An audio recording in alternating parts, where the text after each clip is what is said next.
নমস্কার বন্ধুরা, আমার নতুন ব্লগে আপনাদের সবাইকে স্বাগত জানাই। আশা করছি ভালো আছেন সবাই, যে যেখানে আছেন। কলকাতা শহরে আজকেই আমাদের শেষ দিন, এবং এখন যেহেতু বলতেই হয় আজকের ব্লগটা শুরু হবে কলকাতা থেকে এবং শেষ হবে শিলিগুড়িতে গিয়ে। কিন্তু এই মুহূর্তে কলকাতায় দাঁড়িয়ে আমি টুপুর শ্বশুরমশাই তো খুবই ভালো আছেন, সত্যি কথা। কিন্তু বোধিসত্ত্ববাবুর শরীরটা বেশ খারাপ, তিনি খুব একটা ভালো নেই আপাতত। তা নিয়েই তিনি অনেক কিছুই করছেন আর কি। যাই হোক, ঠিক আছে। না না, ওটা খুলতে হবে না, ওটা এমনিতে কোনো কাজের নয়, ওটা দিয়ে দিয়ে করতে হবে। বুঝে গেছি, কে জানে। পুরো দরজাটা দিয়ে মনে হচ্ছে স্নান হয়েছে। ভোরবেলায় যখন ওর বাবার কাছে গেছিলাম তখনও দরজাটা দিয়ে প্রচুর জল ছিল। বোধিসত্ত্ববাবু তো সম্পূর্ণ কাহিল, তিনি ব্রেকফাস্ট করবেন না। আমি আর আমার শ্বশুরমশাই আর টুপুর তিনজনে মিলে যাচ্ছি জলখাবার খেতে। আমি বিশেষ একটা কারণে বাবার ওপর খুব ক্ষুব্ধ, কিন্তু সেটা যা হোক, ছাড়ুন, সব সংসারে থাকতে গেলে কম বেশি হয়ই। পরে ভয়েস দিচ্ছি, মাথাটা ঠান্ডা হয়ে গেছে, সেই জন্য অনেক হয়তো কথা বলছি, কিন্তু সেই মুহূর্তে একটু রেগে গিয়ে দু একটা কথা হয়তো বা মুখ দিয়ে বেরিয়ে গেছে। যা বলেছি সেগুলো কিন্তু সম্পূর্ণ টেনশন থেকে বলেছি, কারণ বোধিসত্ত্ববাবু অসুস্থ এবং তার সুস্থ থাকাটা বাড়ি পর্যন্ত পৌঁছানোর আগে অবধি খুব জরুরি। শরীর ভীষণ খারাপ আজকেও। এত তাড়াতাড়ি তো এইসবগুলো যায় না, একটু শরীর সারতে সময় লাগে। তা যাই হোক, শরীর ভীষণ খারাপ, তা সত্ত্বেও বাবা বলছেন এই কাজটা করতেই হবে। সে আবার গেছিলো কোথায়, র্যাপিডো নিয়েই গেছিলো, কিন্তু সেখান থেকে না, করতেই হবে এবং তোকেই করতে হবে, করতেই হবে এই কাজটা করতে। ছেলের যে শরীর এত খারাপ, আমি আর ধৈর্য রাখতে পারছি না। সত্যি কথা, সত্যি কথা, আমি আর ধৈর্য রাখতেও পারছি না। আমার আর খুব একটা ভালো বৌমা হয় আর দায়ও অনুভব করছি না। আমার মানে হয়ে গেছে, মানে এত এত মানে আমি আর কিছু কি বলবো বলুন তো। হয়ে গেছে এই রুমের গল্প, আজ অবধি এই অবধি থাকুক। আপাতত ভালোই ভালোই শিলিগুড়ি পৌঁছে যেতে পারলে বাঁচি। 11টার সময় চেক আউট, 11টা বাজে, আর আমাদের 4:10 ফ্লাইট। চিন্তাটা আমার সেখানে, এতক্ষণ সময় টাইমটা একটু বাড়িয়ে নিতে বলেছিলাম, যে না হয় ঠিক আছে একটা দিন, কিন্তু এদের সমস্ত আর কি ঘরগুলো বুক আছে, আর গেস্ট নিচে এসে বসেও আছে, সেটা দেখতে পাচ্ছি। কাজে টাইমটা একটু বাড়িয়ে নেওয়া যাবে না, যতই সে অসুস্থ হোক। ওই ঠিক আছে আর কি, একটা গাড়ি করে চলে যাই এয়ারপোর্টে, সেখানে গিয়ে বসে থাকি। লোকটা কষ্ট হবে, শরীর খুব খারাপ, কিন্তু কি করা যাবে আর, পরিস্থিতি। এটা আরও মুশকিল হয়েছে, সেটা হচ্ছে ওর ওই সকালবেলাতে বেরোনোটা, খুব যেটুকু এনার্জি ছিল সেটুকু আর কি বেরিয়ে গেছে। জায়গাটা এমনি ভালো, মানে এখানে খুব একটা গরম বোধ হচ্ছে না। সিলিংখানা বুঝতে পেরেছেন তো কতটা উপরে, কিন্তু আমাদের এয়ারপোর্টে চলে গেলে ভালো হতো। এই জায়গায় মোটামুটি আমরা ধরুন ওই 45 মিনিট মতো অপেক্ষা করেছিলাম। এই লক্ষ্মীনারায়ণের মূর্তিটা এই হোটেলে বোধহয় সব থেকে সুন্দর একটা জিনিস, সাথে এই সিংহাসনটাও যেটা পাথরের, খুব ভালো লাগছে দেখতে। হ্যাঁ, পাশাপাশি এই দেয়ালটা যেটা পুরোপুরি গাছ দিয়ে তৈরি, সে দেয়ালটাও খুব সুন্দর।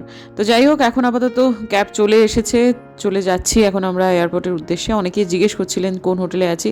এই যে দেখুন, এই হোটেলটার নাম আমি বলে দিলাম, দেখিয়ে দিলাম আপনাদেরকে। মাঝারি মানের হোটেল, সাংঘাতিক ভালো কিছু না, তবে এদের খাবার দাবার ভীষণ ভালো।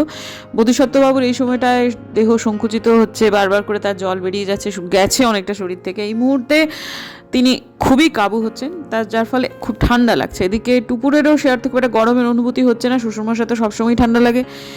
আমি মাঝখান থেকে সেদ্ধ হচ্ছি, কিন্তু এই সময়টাতে মাথায় খুবই চিন্তা। আমার যেন মনে হচ্ছে এয়ারপোর্টে পৌঁছে গেলে হয়তোবা একটুখানি নিরাপদ হব, মানে যত দ্রুত আমরা বাড়ি পৌঁছতে পারি এই সময়টায় আমার মনে হচ্ছে ভগবান যেন তেন প্রকারে তাড়াতাড়ি যেন পৌঁছে যেতে পারি। আমার না এতক্ষণ যে কথাটা মনে ছিল না, সেই কথাটা আমার এয়ারপোর্টে বসে তারপর মনে হলো, যখন ভদ্রলোককে দেখছি, ভদ্রলোক বলছেন যে আমার না চোখের সামনেটা মাঝে মাঝে হেজি হয়ে যাচ্ছে। আমি তো তখন প্রমাদ গুনলাম যে ঈশ্বর, এবার কি হবে। পিঠে একটা ব্যাগ নিয়েছে, সেটুকু পর্যন্ত তিনি বহন করতে পারছিলেন না। আপনারা দেখবেন খানিকটা সময় পর্যন্ত তিনি ব্যাগটা নিয়েছিলেন, এবং তারপর তার পিঠের ব্যাগটা, সেটা আমি নিয়েছি। পিঠের ব্যাগটা যে খুব একটা বেশি ভারী তেমনটা নয়, তা তার সবসময়ই একটা ওই গা ঘাঁটার একটা যে প্রবণতা, সেটা তৈরি হলো। যত সময় যাচ্ছে তত যেন সেটা বাড়ছে। আমার মানে তখন মাথায় হাতের অবস্থা, কতটুকুই বা ব্লগে আমার উত্তেজনা আপনারা দেখেন বা আমি শেয়ার করতে পারি, সম্ভব নয় সবসময় সবটুকু শেয়ার করা। যাই হোক, এখন যেটা এই মুহূর্তে দেখছেন সেটা একটা একটা ওয়াচ টাওয়ার, কি সুন্দর দেখতে লাগছে, পেছনটুকু টুপুর এটা তুলে দিয়েছে। কারণ সেই সময়টায় বোধিসত্ত্ববাবু কানের কাছে আস্তে আস্তে দু একটা কথা বলছিলেন, মানে ওই আর কি মাঝে মাঝে নাকি তার দৃষ্টিটা কিরকম একটা ঝাপসা মতো ঘোলাটে মতো হয়ে যাচ্ছে। আমার খুব টেনশন হয়ে গেছিলো সেই সময়টায়, মাথা টাথা গরম হয়ে যাচ্ছে, কি কারণে রেগে যাচ্ছি বুঝতে পারছি না, মনে হচ্ছে সব কিছুর জন্য মানে কি যে কাকে যে দায়ী করব নাকি নিজেকেই দায়ী করব বুঝে উঠতে পারছিলাম না। তারপরে বাবা এত মাঝে মাঝে ওই আর কি বয়সজনিত কারণেই হয়তো বা সেগুলো হয়, ছেড়ে দিন আর কি। মানে এই সময়টা না সব মিলিয়ে মিশে আমার ভারসাম্যের একটু মানে আমি মনে হচ্ছিল আমি নিতে পারছি না আর কি। তো যাই হোক, তারপর এই যে পিঠের যে ব্যাগটা কিছুক্ষণ পর দেখবেন এটা আমাকে দিয়ে দিয়েছে, কারণ সে হাঁটতে পারছে না। তো তারপরে না আমি ওখানটায় যখন একটা জায়গায় বসলাম, সেখান থেকে একটুখানি উঠলাম, উঠে একজনকে ফোন করলাম। মানে আমি হিলিংয়ের কাজটা যাকে দিয়ে করাই আর কি, অবশ্যই তার সাথে আমার প্রফেশনাল রিলেশন, তাকে আমি ফোন করলাম, ব্যাপারটাকে পুরো বললাম। ও বলল, দিদি আমাকে আধা ঘন্টা সময় দাও। তা ও অ্যাকচুয়ালি অনেক কিছুই করে, তো রেইকি যেটাকে বলে সে ব্যাপারে সে একেবারে সিদ্ধহস্ত। তো সে আমাকে বললো, তুমি আমাকে আধ ঘন্টা সময় দাও। তাহলে ঠিক আছে, আধ ঘন্টা সময়। তা আমি আধ ঘন্টা সময় ধরে কী করবো বলো, তুমি তোমার বীজমন্ত্র জপ করো, ঠাকুরকে ডাকো। আমি এর আগেও অনেকবার খেয়াল করেছি, ভগবানকে ডাকলে অনেক সময় অনেক কিছু হয়, যেটা হচ্ছে আমাদের মনটা খুব শান্ত হয় এবং অনেক সমস্যার সমাধান হয়ে যায়। বিশ্বাস করবেন না বন্ধুরা, ঠিক আধ ঘন্টা সময়ই লাগলো। ভদ্রলোক না আশ্চর্যজনকভাবে মানে অনেকটা যেন বেটার মনে করছি আমি। তখন তাকে জিজ্ঞেস করছি, তোমার চোখের সামনে কি হেজি বেজি ব্যাপারটা আছে? তো বললো, না এখন একদম ঠিক আছে। মানে প্রচণ্ড ঠান্ডা লাগছে, এয়ারপোর্টে তো মানে এসিটা খুব সাংঘাতিক না হলে তো থাকে। তো বলছে না তেমন কিছু নেই। আমি বললাম আর বমি বমি ভাবটা? বললো না একদমই নেই। প্রায় ভদ্রলোক ধরুন ওই আধ ঘন্টা 45 মিনিটের মধ্যে প্রায় 70% যেন আমি চোখের সামনে দেখতে পেলাম, সেটা হচ্ছে তিনি সেরে উঠলেন। হ্যাঁ, এবং তিনি বোধ করলেন যে একটু আগে পর্যন্ত খাবারের গন্ধে তারা গা পাকাচ্ছিল আর কি, অথচ তিনি ছুটলেন, তার প্রচণ্ড পরিমাণে খিদে পেয়ে গেছে সেই জন্য। এই যে এই সময়টাতে মানে ওই ধরুন 45 মিনিট থেকে 1 ঘন্টা পরের ভিডিও, সেই সময়টায় আমি দেখতে পেলাম যে ভদ্রলোকের মধ্যে পরিবর্তন এসেছে। হ্যাঁ, চোখের সামনে যেটা দেখছি সেটাকে অস্বীকার করবো কেমন করে? তো যাই হোক, ঠিক আছে। তারপরে তিনি বললেন যে তুই আমি না একটু ধোসা খাবো আর একটু ইডলি খাবো। তা আমি বললাম ঠিক আছে, এই সময়টা আমি খুব খুশি হচ্ছি। হ্যাঁ, তারপর অবশ্য যাকে আমি করেছিলাম সে অ্যাকচুয়ালি একজন ভাই আমার, হ্যাঁ মানে হিলিংটা যে করে, তাকে ফোন করেছিলাম, তাকে আমি থ্যাঙ্কস বললাম। সে বললো ঠিক আছে দিদি, এটা তো হবারই ছিল। তো যাই হোক, ঠিক আছে, এখন আমরা এখানে এলাম। ও গেল হচ্ছে idli.com বলে একটা জায়গাতে। idli.com তো নাকি, হ্যাঁ idli.com, সেখানে দেখুন এখন বোধিসত্ত্ববাবু অনেকটাই স্বাভাবিক। হ্যাঁ, তো সেখান থেকে প্রথমে তিনি নিলেন হচ্ছে ধোসা, তারপর তিনি নিলেন ইডলি। তো ইডলিটা খুব ভালো ছিল, ইনফ্যাক্ট ধোসাটাও দারুণ ছিল। ওই চাটনিটা যেটা ছিল লাল আর সবুজ রঙের, অপূর্ব খেতে ছিল। তো তার প্রচণ্ড পরিমাণে খিদে পেয়ে গেছে, তিনি আর সহ্য করতে পারছেন না, জন্য তিনি খেতে শুরু করে দিলেন। আর আমাকে এক গাল দিয়েছিল হচ্ছে ধোসার ভাগ, বলছিল আরেকটু না। কিন্তু আমি বুঝতে পারছি লোকটা খিদে পেয়েছে, তাই আমি আর বেশি নিলাম না। কিন্তু ওই বড়াটা খেতে খুব ভালো, আমার আসলে ওই চাটনিটার লোকটা খুব সাংঘাতিক হয়ে গেছিলো। তো আমাকে বললো নাও, আরেকটু নাও। তা আমি একটু নিলামও। তারপরে এই বড়াটা খেলাম, বড়াটা খুব ভালো লেগেছে খেতে। লোকটার খিদে পেয়েছিল, কী করে ওর ভাগ থেকে আমি খাই বলুন তো। পরবর্তীকালে অবশ্য এখানে আমি আরেকটু খেয়েছি, এটা ঠিক। তারপর আমার শ্বশুরমশাই আর টুপুর খাবেন হচ্ছে কেএফসি, তাদের জন্য কেএফসি নিলাম। তো কেএফসিটা এখানে মানে দুটো ফুড কোর্ট আছে, একটাতে এখন আমরা বসে খাচ্ছি, আর একটা হচ্ছে অনেকটা দূরে, অনেকটা হাঁটতে হবে। এবং এখানে আমাদের খাওয়া দাওয়া কমপ্লিট হয়ে গেছে। একটু আগে লোকটা নড়তে পারছিল না, সব কিছু মিলিয়ে মিশিয়ে ক্যামেরাটা মানে ঘেটে ঘা হয়ে গেছিলো। তারপর এখন আমি মোটামুটি প্রায় এই ঘটনার 2 দিন পরে বসে বসে ব্লগ মানে এডিট করছি। আমি বলছি লোকটা একদম ঠিক হয়ে গেছে, একদম স্বাভাবিক হয়ে গেছে, তার কোনো প্রবলেম নেই এই মুহূর্তে, আর ডাক্তার তাকে দেখাতে হয়নি। তো অনেকটা দূরে হচ্ছে সেকেন্ড ফুড কোর্টটা, সেখানে কেএফসি পাওয়া যায়। তো এতটা সময় যে ভদ্রলোকে দেখতে পাচ্ছেন ত্রিসীমানায়, তাকে কিন্তু আপনারা দেখবেন না, হাঁটা স্পিড এত তার বেড়ে গেছে। অন্য সময় হলে আমি খেপে যাই, কিন্তু এই সময়টাতে আমি আবার খুব খুশি হচ্ছি এটা ভেবে যে লোকটা অনেকটা বেটার আছে, মানে এটার মানে লোকটা স্বাভাবিক হয়ে গেছে এবার। যাই হোক, আপনারা অনেকেই অনেক কিছু মানেন না, আবার অনেকে অনেক কিছু মানেনও, যেটা আমার চোখের সামনে হচ্ছে। আমি এগুলো নিয়ে খুব বেশি ফল পেয়েছি, ফলতে আমি এগুলোকে অস্বীকার কখনোই করতে পারবো না। তো যাই হোক, ঠিক আছে। এরপরে বুম্বাদা বললো যে সে একটুখানি ওয়াশরুমে যাবে, আর তার সাথে একজনের দেখাও হয়েছিল। হ্যাঁ, বলে আমি একটু ওয়াশরুমে যাই। তারপর আরেকজন ভাই আর কি, তিনি ওইখানটা দাঁড়িয়েছিলেন, বলে দাঁড়া তোর সাথে আমি কথা বলে নিই। তো তারপরেতে আমাকে বললো তুমি যাও বাবাকে টুকুরকে দিয়ে এসো। তো আমি যথারীতি হাঁটতে শুরু করলাম বেশ অনেকটা দূরে। তো তারপর যাই হোক এসে বসলাম, এসে বসার পর দেখছি একটা একটা একটা একটা করে ফ্লাইট উড়ে যাচ্ছে। তো এখন মোটামুটি আমাদের গেট নম্বর 15-তে বাগডোগরা ফ্লাইট দেওয়ার কথা, এটা গেট নম্বর 14-তে দিল্লির ফ্লাইটের একটা ঘোষণা হয়েছে, তার পরপরই আমাদেরটা হয়ে গেল। তো যাই হোক এখন আমরা আপাতত যাচ্ছি। বোধিসত্ত্ববাবু অনেকটাই ঠিক আছেন, মানে অনেকটাই ঠিক আছেন আর কি। তো এখন আবার তিনি পিঠে ব্যাগ নিয়ে নিয়েছেন, মানে যা হোক মানুষটা তো পড়ে থাকার মানুষ নয়, আর কামচোর তাকে কখনোই আপনি বলতে পারবেন না। তিনি যখন এখন অনেকটা বেটার আছেন, তিনি তার কাজটুকু করবেনই আর কি। যাই হোক এরপর আমরা রওনা দিলাম আমাদের ফ্লাইটের উদ্দেশ্যে। অনেকটা যাত্রাপথ, যাদের আমার কাছে যদি এখানে স্ট্রেপ ট্র্যাকার থাকতো না, তাহলে ওই যে KFC থেকে যে এই অবধি হেঁটে এলাম এবং এই যে পাকদণ্ডি বেয়ে ঘুরে ঘুরে ফ্লাইটে গেলাম, 1000 স্টেপ হাঁটা তো হবেই। হ্যাঁ, কম তো হবেই না আর কি, মনে হয় অনেকটা হাঁটতে হলো আর কি। তো বাবা যথারীতি তার হুইল চেয়ার আছে।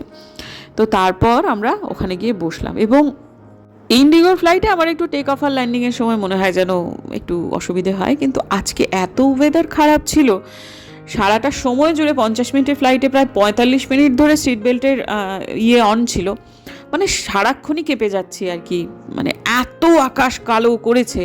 হ্যাঁ, কিন্তু তেমন প্রবলেম হলো না, টেক অফ ল্যান্ডিং কোনোটাতেই আমার সেরকম সমস্যা হলো না। হতে পারে আগে হয়তো ফ্লাইটে অনেক দিন পর পর ওঠা হতো, বছরে হয়তো একটা, তখন হয়তো সমস্যাটা বাড়তো, কিন্তু এখন যেহেতু পরপর কয়েকবার খুব ঘন ঘন ওঠানামা হচ্ছে, সেহেতু ওই আমার এক সাবস্ক্রাইবার আছেন যিনি পেশায় এয়ার হোস্টেস, তো আমি তাকে একবার বলেছিলাম, তিনি একদিন আমাকে ফোন করেছিলেন, আমি তাকে বলেছিলাম আমার এরকম প্রবলেম হয় কেন বলো তো। তখন বলো দিদি এটা না সময়ের সাথে সাথে অভ্যেস হয়ে যায়। আমরা যেমন প্রথম দিকে যখন ডিউটি করতাম, ওদের হচ্ছে সেক্টর বলে ওটাকে, আমাদের প্রথম সেক্টর 2 নম্বর সেক্টরে গিয়ে 3 নম্বর সেক্টরের সময় আমাদের গা পাক দিত, কিন্তু আস্তে আস্তে সেটা আমাদের অভ্যেস হয়ে যায়। সে অবশ্য এখন আর চাকরিটা করে না, কারণ এয়ার হোস্টেসের চাকরি অধিকাংশই, প্রায় ওর বক্তব্য অনুযায়ী প্রায় 90% মানুষই দীর্ঘদিন করে উঠতে পারে না। ওদের কাজগুলোর ধরনটাই এরকম হয় যে মানে দীর্ঘদিন করা সম্ভব হয় না, কারণ ওদের এক একটা করে সেক্টরে টানা ওদের দাঁড়িয়ে থাকতে হয়, এক নাগাড়ে দাঁড়িয়ে থাকতে হয়। তাছাড়াও এর আগেও মানে সৃজিতা বৈদ্য বলে একটা মেয়ের চ্যানেল আমি দেখতাম, এখন অবশ্য আর দেখি না, ও তো এই কন্টেন্টটা দেয় না, তখন ওর কাছেতেও কিছু তো শুনেছিলাম। তারপর এখন যে আমার পরমা, আমার যে বন্ধু মানে হ্যাঁ সাবস্ক্রাইবার বোনটি, সেও আমাকে একই কথা বলল। তো যাই হোক এখন সে একটা ব্যবসা করছে, সেও খুব ভালোভাবেই আছে। তো এখন না আমরা একটা ছোট্ট ফ্লাইট উঠতে দেখলাম, এটাকে কি বলে জানি না, পরমা যদি দেখিস তাহলে একটুখানি বলে দিস এটাকে কি বলে। অনেকগুলো ল্যান্ডিং দেখলাম, আমার এগুলো দেখতে ভীষণ ভাল লাগে বন্ধুরা, জানেন তো। আর এই যে দেখুন এই জায়গাটা এর মতো ঘুরে যাচ্ছে, সামনে একটা প্রথমে একটা স্পাইস জেট, তারপর একটা ইন্ডিগো, তারপর আমাদের ফ্লাইটটা একটা ইন্ডিগো, আমাদের পেছনে আর একটা ইন্ডিগোর ফ্লাইট আছে। হ্যাঁ, তো ওই পেছন থেকে ওরা বলা করছিল আমাদের ওই আগের ফ্লাইটটা, মানে ইন্ডিগোর ফ্লাইটটা হচ্ছে দিল্লি ফ্লাইট, যেটা আমাদের আগে একটু আগেই সব তুলছিল আর কি, মানে যাত্রীরা উঠছিলেন। তো ইয়েটা উড়ে গেল, স্পাইস জেটটা উড়ে গেল, তারপর একটা ল্যান্ডিং হলো, তারপর ওই দিল্লির ফ্লাইটটা উঠলো, তারপর আমরা সব লাইন দিয়ে দাঁড়িয়ে আছি, এরপর হচ্ছে আমাদের ওড়ার পালা। তো পেছনে একটা বাচ্চা বসেছিল, সে বলছে পিছে और एक ফ্লাইট হ্যাঁ মাম্মি, ইন্ডিগো কি। তা আমি বললাম বাবারে বাবা, কি এদের সব দৃশ্য, মানে এদের দেখতে পায় কীরকম, ঘাড় ঘুরিয়ে ঘুরিয়ে ঠিক দেখেছে, এইটুকু তো জানলা, তার মধ্যে এবার সব সুন্দর দেখতে পেয়েছে দেখুন। আর ঠিক বলেছে কিন্তু, কেমন করে বাটা ঠিক দেখতে পেয়ে গেছে। এই যে দেখুন, এই যখন এখন ঘুরে যাবে তখন কিন্তু যে পেছনের ফ্লাইটটা, সেটাকে খুব ভালো করে দেখা যাবে। আমি মনে মনে ভাবছিলাম বাবু তোর চোখ আছে বটে, এই যে দেখুন ঠিক দেখতে পেয়ে গেছে কিন্তু। এরপর আমাদের ওড়ার পালা, কি মজা যে লাগছিল, তবে বেশিক্ষণের দৃশ্য সুখ উপভোগ করতে পারলাম না, কালো মেঘে ঢাকা পড়ে গেল।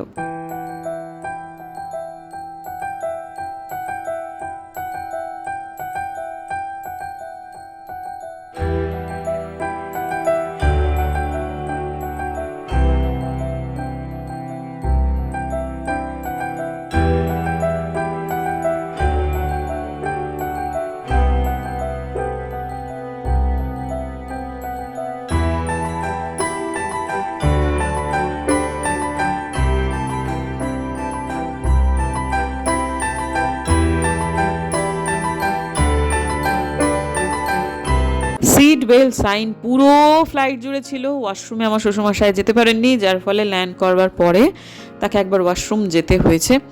আর এই সময়টায় বোধিসত্ত্ববাবুর একটু ঠান্ডা লাগছিল, কিন্তু অন্যথায় কোনো প্রবলেম কিন্তু তার হয়নি, এখন পর্যন্ত তার কিন্তু আর কোনো সমস্যা হয়নি।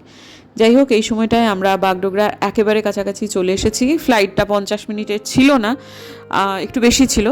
এত মেঘ কী করে কি হবে বলুন দেখি, মানে কি বলবো। তবে শিলিগুড়ির মাটিটা দেখতে পেলাম, শিলিগুড়ি ঠিক নয় এটা, মানে শিলিগুড়ি সন্নিকটের মাটি, এটা দেখতে পেলাম। এবং বুঝতে পারছিলাম না, ওপর থেকে খুবসে বোঝার চেষ্টা করলাম যে নতুন এয়ারপোর্টটা ঠিক কোথায় হচ্ছে, কিন্তু কি করে আর বুঝবো বলুন।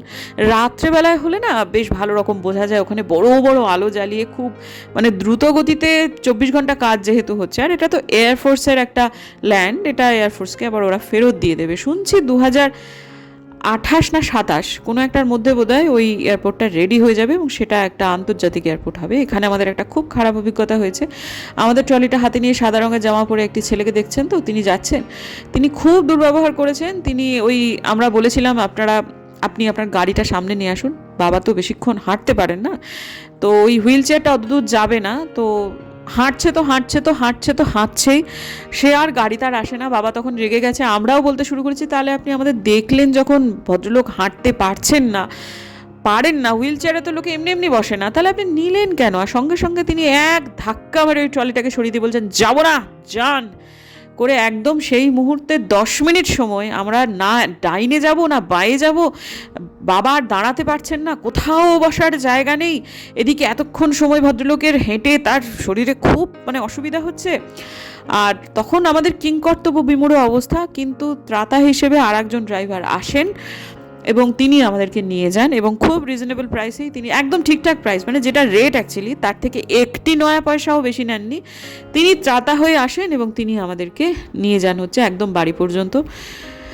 এটা নিয়ে অবশ্য আমি আমার ফেসবুক লাইভে সেই দিনই একটা লাইভ করেছিলাম, যারা আমার সাথে ফেসবুকে জুড়ে নেই তারা জুড়লে হয়তো বা দেখতে পাবেন। এই ডিটেল ঘটনাটা বলেছিলাম যে এটা আমাদের সাথে আজকে হয়েছে। আপাতভাবে সাময়িকভাবে এই সময় আপনাদের হয়তো মনে হচ্ছে ব্যাপারটা কী এমন, কিন্তু তৎক্ষণাৎ যখন আমাদের সাথে ঘটেছিল, আমাদের ওপর দিয়ে যে কী গেছিলো এই 84 বছরের বা 85 বছরের ভদ্রলোককে নিয়ে, সে কেবল আমরাই জানি। তো যাই হোক, রাস্তায় বৃষ্টি হতে হলো না, কিছু জায়গায় হচ্ছে কিছু জায়গায় হচ্ছে না। হাতিমোড়ে এসে দেখি বৃষ্টি নেই, অথচ এই মেডিকেল পর্যন্ত বেশ ভালোই বৃষ্টি হলো। তবে ঠিকঠাকভাবে আমরা বাড়ি পৌঁছে গিয়েছি। বাড়িতে এলাম আর ঝুমঝুম করে বৃষ্টি শুরু হলো। এখনও পোশাকও ছাড়িনি, খাওয়ার মধ্যে শুধু 1 কাপ চা খেয়েছি। আমি ভেবেছি যে চাটা খেয়ে পোশাকটা ছাড়বো, তার আগে হঠাৎ করে চায়ের কাপটা যখন এই ঘরে রাখতে এলাম তখন হুড়ুর করে আওয়াজ, কী হলো, বৃষ্টি হচ্ছে? এসে দেখছি হ্যাঁ বৃষ্টি শুরু হয়েছে। সোনা গন্ধটা এখনও আছে, মানে এক্ষুনি শুরু হলো আর কি, পুরো রাত বৃষ্টি আর দিনটা গরম। কালকে এই সময় আমরা এখন ফিরছি মাসিদের বাড়ি থেকে, এবং আমি গাড়িতে বসে সেই কথাটাই ভাবছিলাম, ঠিক 24 ঘন্টা গেছে, 24 ঘন্টা পরে এই সময় আমি বাড়ি চলে যাব। কি শান্তি। বরটার আমার শরীরটা ভালো নেই, যতক্ষণ পর্যন্ত একটা অসুস্থ মানুষকে নিয়ে বাইরে থাকা যায় ভেতরে খুব চিন্তা হয় সত্যি কথা। তারপর বাড়িতে চলে আসার পর যে নিজের বাড়ি নিজের ঘর সবটুকু জানি কীভাবে ম্যানেজ করতে হবে, সেটা পারবো। কলকাতা শহরে ম্যানেজ করা এমন কোনো ব্যাপার না, হাঁক দিলে অনেক লোকই আসবেন, কিন্তু তবুও নিজের বাড়ি যাই হোক তাই হোক। তো এখন ভদ্রলোক বিশ্রাম নিচ্ছেন, শুয়ে পড়েছেন, জানি না কালকে আবার ভোরবেলা উঠে তিনি কলেজে ছুটবেন কি না। বারণ তো সবাই করছে, তো এসে আর ডাক্তারের কাছে যাওয়া হলো না। মুষলধারে বৃষ্টি চলছে এবং এখনও চলছে। তো ও বললো আমি আজকের দিনটা একটু নিরবিচ্ছিন্নভাবে ঘুমিয়ে দেখি আমার কি অবস্থা হয়, যদি কালকে শরীর ভালো বুঝে আমি বেরিয়ে যাবো। তো বারণ করা হলো, তো ঠিক আছে আজকে সে ওই ঘরটায় শোবে, কারণ তার শরীর ঠিক নেই। সে এই ঘরে আমি আর টুকুর শোবো, ফ্যানটা চালাবো, আমরা এসি আজকে চালাবো না, লাগবে না কারণ সেই জন্য। আর বোম্বাদা ফ্যানও চালাবে না বলছে এখন, কখনো জ্বর লাগছে, আবার কখনো গরম ঠাউর হচ্ছে, ওর পেটে ইনফেকশন হয়েছে একটা, ওটাই কারণ। তো এখন দেখা যাক, নিজে তো অ্যান্টিবায়োটিক খেয়েছে, তো ডাক্তারবাবুর কাছে গেলে ভালো হতো, কিন্তু এত মুষলধারে বৃষ্টি শুরু হয়ে গেল এবং এখনও চলছে যে আর বেরোনো গেল না, আর ও ঘুমিয়ে পড়েছে, তাই সে জল মুড়ি খেয়ে শুয়ে পড়েছে। তো আজকের দিনের জন্য ব্লগটাকে শেষ করি বন্ধুরা। যদি আমার ভিডিও ভালো লাগে সাবস্ক্রাইব করবেন, পাশে নোটিফিকেশন বেলটাকে অন করবেন, যাতে ভিডিও দিলেই নোটিফিকেশন চলে যায় আপনাদের কাছে। দেখা হচ্ছে আগামীকাল, ততক্ষণের জন্য।